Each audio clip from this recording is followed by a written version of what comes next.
ay ang pag-ibig na nagbubuhat sa malinis na puso at sa mabuting budhi at sa pananampalatayang hindi paimbabaw. Tingnan mo, kapatid na Rodel, paano kinauwian ng piling Pag-ibig. ang ibig?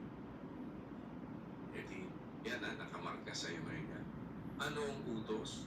Ang kautusan, kapatid na Rodel?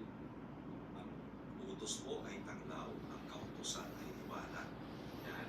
Eh kung ikaw ngayon ay lumalakad sa liwanag, ang ilaw na nasa iyo, ilaw ng kaliwanagan.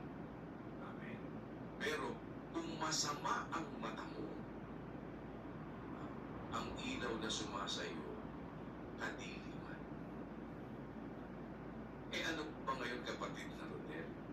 Ang isang bagay na dapat natin maintindihan. Kapag pinag-uusapan